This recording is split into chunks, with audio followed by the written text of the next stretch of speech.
Was it worth lying for a few dollars only to lose everything? Karen stormed into fresh-pressed dry cleaners on a humid Tuesday morning, her oversized purse swinging like a weapon. The bell above the door jangled violently, announcing her presence before her voice did. Mia, the 20-year-old clerk, barely had time to look up from the counter before Karen's tirade began. "This is outrageous," Karen bellowed, slamming a plastic-wrapped dress onto the counter. "You ruined my gown. It's filthy. I demand a refund and compensation."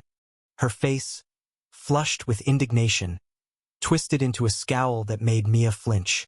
The shop, a small family-run business in a quiet strip mall, felt instantly smaller under Karen's looming presence. Customers waiting in line exchanged uneasy glances, their morning routines disrupted by the spectacle.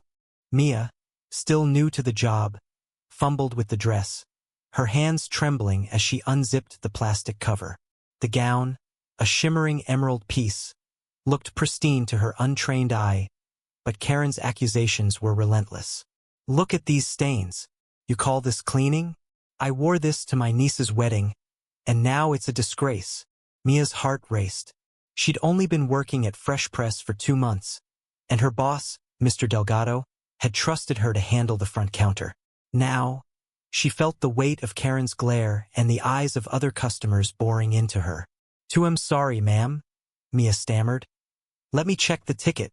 She reached for the clipboard, her fingers clumsy under pressure, but Karen wasn't done. "Don't give me excuses. I want your manager, and I want him now." Mr. Delgado, a wiry man in his 50s with a calm but firm demeanor, emerged from the back, wiping his hands on a rag. He'd seen his share of difficult customers in 30 years of running the shop, but Karen's theatrics were on another level. "What's the problem, ma'am?" he asked, his voice steady.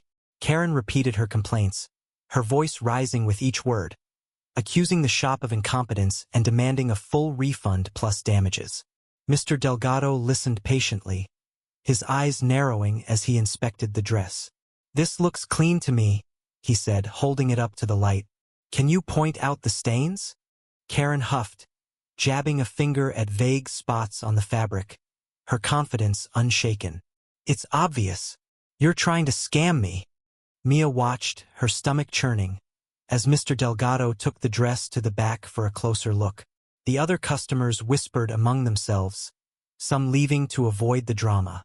Karen stood at the counter, arms crossed, radiating smugness. Mia wanted to shrink away, but she stayed, her hands gripping the counter's edge. She'd always been shy, struggling to stand up for herself, but something about Karen's bullying tone sparked a flicker of defiance. She didn't know it yet, but that flicker would soon ignite. In the back, Mr. Delgado ran the dress through the inspection process again. The gown was flawless, no stains, no tears, no signs of improper cleaning. His brow furrowed. He'd dealt with customers trying to game the system before, but Karen's boldness was something else. He called Mia to the back, showing her the dress under the ultraviolet light used to detect stains. "Nothing," he said, his voice low. "She's lying." Mia's eyes widened. "But why would she do that?" Mr. Delgado sighed, his face grim. "Some people think they can bully their way to a payout. We'll handle this, but we need proof." They returned to the counter, where Karen was now tapping her foot impatiently, her purse spilling receipts and tissues onto the counter. "Well," she snapped. Mr. Delgado smiled politely, but his eyes were sharp. "Ma'am, we've checked the dress. It's clean. If you're sure there's an issue, we can send it for a third-party inspection, but that's at your expense." Karen's face reddened further, her voice hitting a new pitch. "This is theft. I'll sue you. I'll post about this online." Mia's heart sank. She knew how a bad review could hurt the shop. Her family relied on her paycheck to help with her brother's medical bills, and Fresh Press was barely staying afloat.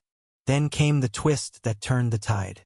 As Karen ranted, a receipt slipped from her purse, fluttering to the floor. Mia bent to pick it up, her eyes catching a handwritten note scrawled on it. "Hide-stained blouse and bag." Her breath caught. She handed the receipt to Mr. Delgado, who read it silently, his jaw tightening. "Ma'am," he said, his voice calm but edged with steel. "Did you bring anything else with you today?" Karen froze, her eyes darting to the purse. "What are you implying?" she snapped, but her bravado wavered. Mr. Delgado didn't hesitate. He reached for the large tote bag Karen had left on the counter, which she'd insisted on keeping close. "Mind if we check?" he asked, already unzipping it before she could protest. Inside, buried under a scarf, was a crumpled blouse, smeared with what looked like red wine and grease. The stench hit them immediately. Mia gagged, stepping back. Karen's face drained of color, her mouth opening and closing like a fish out of water. "That's not mine," she sputtered. But the lie was flimsy, and everyone in the shop knew it. The truth was out, but the battle was far from over. Karen's deception wasn't just a petty scam, it was a calculated move. One that could have cost Mia her job and the shop its reputation. Mr. Delgado held up the soiled blouse, his voice steady but firm. "This is what you planned to claim we ruined, isn't it?" The customers gasped, their whispers turning to murmurs of disbelief.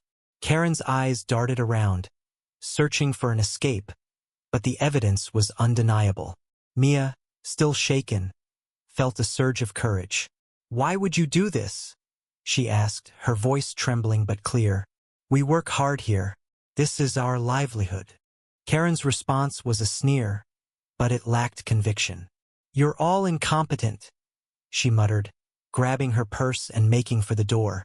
Mr. Delgado stopped her with a single step, blocking her path. "Not so fast," he said. "We're charging you double for the cleaning you tried to scam us out of, and we're filing a report for attempted fraud." Karen's face twisted in fury, but the fight was draining from her. The customers, now openly staring, began to nod in approval, their sympathy shifting to Mia and Mr. Delgado. The confrontation escalated in the cramped dry cleaning shop, the air thick with tension. Karen, cornered by the discovery of the soiled blouse, clutched her purse like a shield, her eyes blazing with defiance.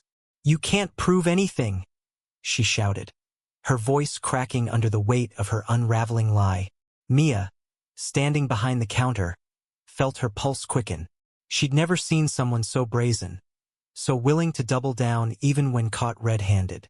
Mr. Delgado, unflinching, held up the crumpled receipt with its damning note. "This is your handwriting, isn't it?" he asked, his tone calm but piercing. The small crowd of customers leaned in, their curiosity now mixed with judgment.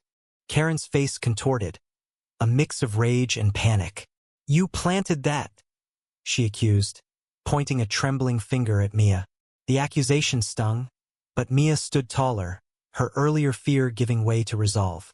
"We didn't plant anything," she said, her voice steadier now. "You brought that blouse in to frame us." The words felt foreign coming from her, a girl who'd always avoided conflict, but the injustice of Karen's actions fueled her. The shop's fluorescent lights buzzed overhead, casting stark shadows on Karen's increasingly desperate expression. Mr. Delgado didn't let up.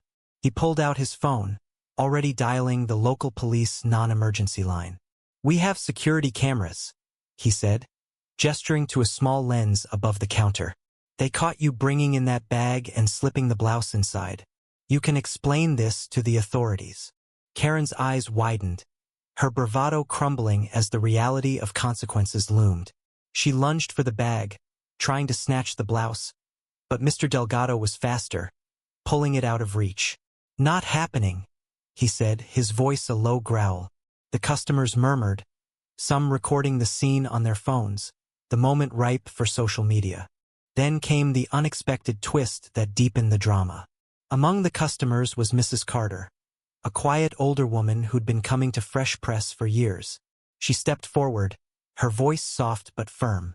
"I saw you last week, Karen," she said, her eyes locked on the woman. "You tried this at the bakery down the street, claiming they sold you stale bread. They proved you wrong, too." The revelation hit like a thunderclap. Karen wasn't just a one-time scammer, she was a repeat offender, preying on small businesses to extort money. Mia's jaw dropped, and even Mr. Delgado looked surprised, though he quickly regained his composure. The crowd's murmurs grew louder, their disdain for Karen palpable. Karen's face turned ashen, her hands shaking as she realized her reputation was unraveling. "That's a lie!" she screamed, but her voice lacked conviction. Mrs. Carter didn't flinch. "I've got the bakery's owner on speed dial," she said, holding up her phone. "Shall I call her?" The threat was enough to silence Karen, who stood frozen, her eyes darting between the faces now openly condemning her. Mia felt a strange mix of pity and anger. How many others had Karen bullied? How many small businesses had suffered because of her greed? Mr. Delgado pressed forward, his voice cutting through the tension. "You're paying for the cleaning of the dress and the blouse, double the rate for the trouble you caused. And we're banning you from this shop." Karen opened her mouth to protest, but the words died as she saw the resolve in his eyes. The police arrived minutes later, 2 officers stepping into the shop with calm authority. They listened as Mr. Delgado explained the situation, showing them the receipt, the blouse, and the security footage on his laptop. Karen tried to spin a story, claiming she was the victim, but the officers weren't buying it. "Ma'am, we'll need you to come with us to sort this out," one said, his tone leaving no room for argument. As Karen was led out, her head bowed, Mia felt a weight lift from her shoulders. The customers applauded softly, their support a quiet balm to the chaos.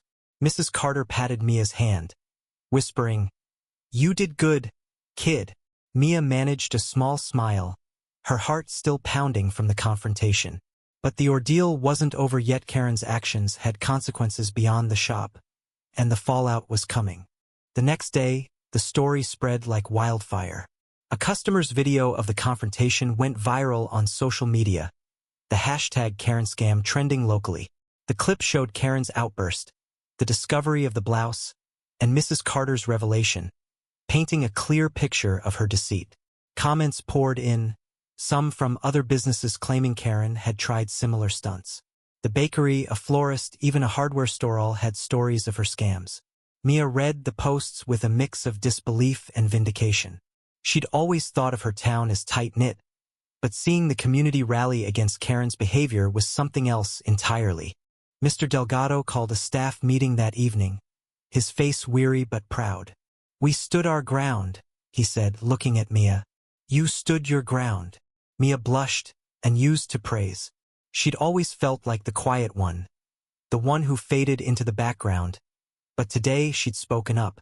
It wasn't just about saving the show pit, it was about standing up for what was right. Still, she couldn't shake the image of Karen's defeated expression as she was led away. Was there more to her story? The question lingered, unanswered.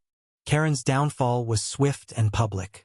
The police report filed by Fresh Press Dry Cleaners led to a small claims court case, where the judge, unimpressed by Karen's tearful defense, ordered her to pay not only the doubled cleaning fees but also court costs. The viral video had made her a local pariah, her name synonymous with dishonesty. Businesses across town posted signs banning her, and her social media accounts, once filled with complaints about poor service, went silent. Mia heard through the grapevine that Karen had lost her job as a receptionist at a local clinic, her employer citing reputational damage. It was a harsh lesson, one that left Mia conflicted. Justice had been served, but at what cost? In the weeks that followed, Mia couldn't stop thinking about Karen. The woman's desperation, her willingness to lie so blatantly it didn't add up. One evening, while closing the shop, Mia searched online and found an old article about Karen's divorce, a messy affair that left her with little. A neighbor's comment on a forum mentioned medical debt and a foreclosed home. It wasn't an excuse for her actions, but it painted a picture of a woman spiraling, grasping at any way to regain control. Mia's heart softened, not out of forgiveness, but understanding. People could do terrible things when they felt cornered. The shop, meanwhile, thrived. The viral video brought in new customers, drawn by the story of a small business standing up to a bully. Mr. Delgado used the attention to start a community fund, helping other local shops recover from similar scams. Mia, inspired, began speaking up more, even taking on a leadership role in the shop's social media efforts. She posted about their work, their struggles, and their commitment to fairness. Customers responded with stories of their own, tales of standing up to injustice, of small victories that added up. Mia realized that Karen's defeat wasn't the real story, it was the spark it ignited. One afternoon, a letter arrived at the shop, addressed to Mia. It was from Karen, written in shaky handwriting. "I'm sorry," it began. "I was desperate and I was wrong. I've started therapy and a new job. I hope you can forgive me." Mia read it over and over, torn between anger and empathy. She showed it to Mr. Delgado, who sighed. "People can change," he said, "but they have to earn it." Mia nodded, folding the letter away. She didn't reply, but she didn't throw it out either. It was a reminder that even the worst actions didn't define a person forever. The experience changed Mia. She wasn't the timid girl who'd cowered behind the counter anymore. She enrolled in night classes, studying business to help Mr. Delgado expand the shop. She spoke at a local small business association, sharing their story and urging others to stand firm against fraud. Her voice, once barely a whisper, now carried weight. The shop became a symbol of resilience, a place where honesty triumphed over deceit. Customers left notes of gratitude, and Mia kept them in a box under the counter, a reminder of why they fought. Years later, Mia would look back on that humid Tuesday as the day she found her strength. Karen's scam, her lies, her downfall, they were a painful lesson, but they taught Mia something profound. Courage wasn't the absence of fear, but the choice to act despite it. The shop's bell still jangled with every customer, but now it was a sound of hope, of community, of second chances. And somewhere, maybe, Karen was finding her own way forward, one honest step at a time.